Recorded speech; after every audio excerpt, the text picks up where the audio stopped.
आणि आता एक नजर टाकणार आहोत महाफास्ट न्यूज 100 वर।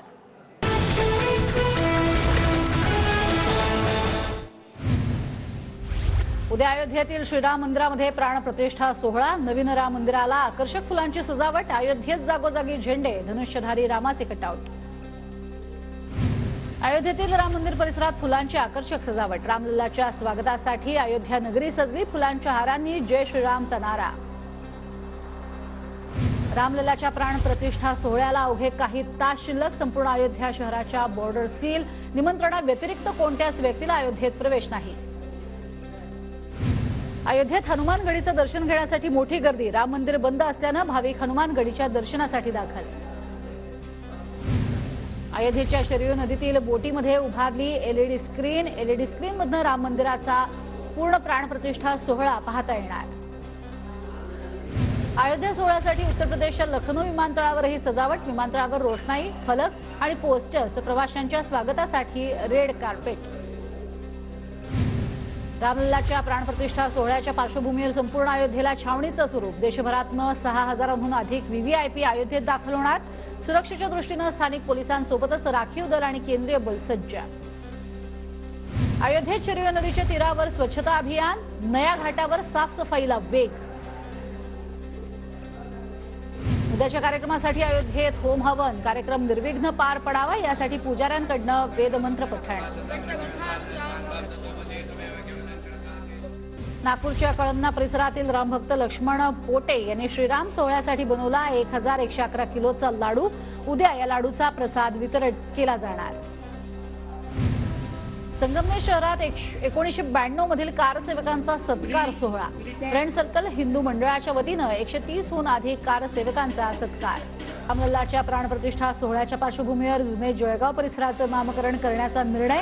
अयोध्यात जुने जळगाव नामकरण करण्याचा स्थानिकांचा निर्णय। परभणीच्या सोनपेठ इथल्या वैष्णवी देशमुखने साकारली श्रीरामाची रांगोळी। ती पाहण्यासाठी मोठ्या संख्येने नागरिकांची गर्दी। प्राणप्रतिष्ठेनिमित्त बीडमध्ये नगरपालिकेकडून मंदिर सफाई। मुख्याधिकारी नीता अंधारेंचा पुढाकार। नगरपालिका कर्मचाऱ्यांचा सहभाग। श्रीरामलल्लाच्या आगमनाची ओढ शिगेला पोहोचली। गावोगावी विविध धार्मिक कार्यक्रमांचं आणि महाप्रसादाचं आयोजन। अहमदनगरच्या श्रीरामपूर शहरात हनुमान मंदिर ट्रस्टच्या वतीने 11000 लाडूंचा प्रसाद वाटण्यात येणार। मुंबईच्या मालाडमध्ये श्रीरामाची कलश यात्रा। उद्याच्या श्रीराम प्राण प्रतिष्ठेमुळे परिसरात धार्मिक वातावरण। राष्ट्रसंत तुकडोजी महाराज नागपूर विद्यापीठाच्या 22 जानेवारीच्या परीक्षा 28 जानेवारीला होणार। 22 जानेवारीला सार्वजनिक सुट्टी जाहीर करण्यात आल्याने विद्यापीठाचा निर्णय।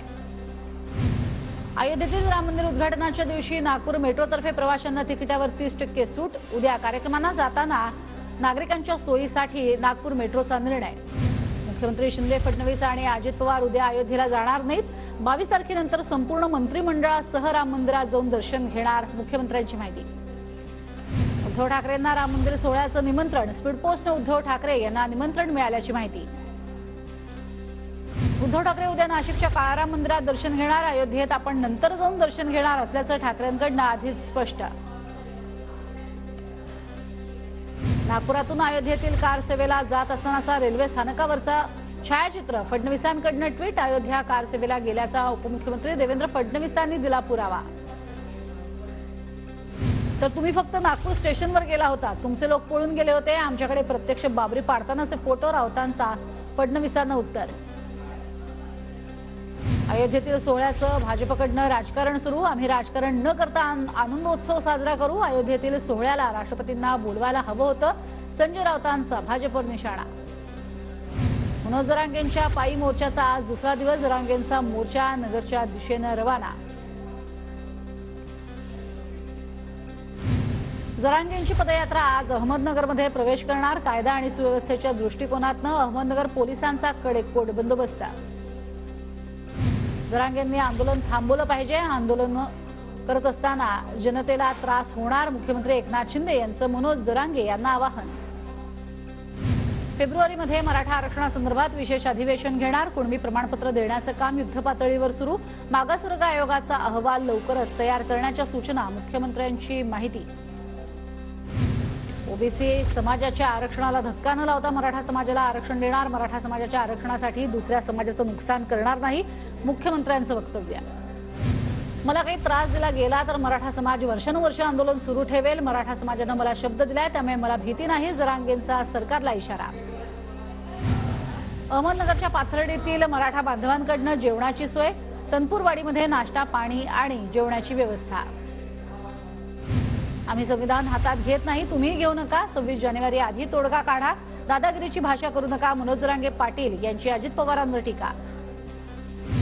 मराठा आरक्षण दिलं नाही तर नेत्यांनी आमच्या गावात यायचं नाही. मनोज जरांगे पाटलांकडनं पुन्हा गावबंदीचा इशारा.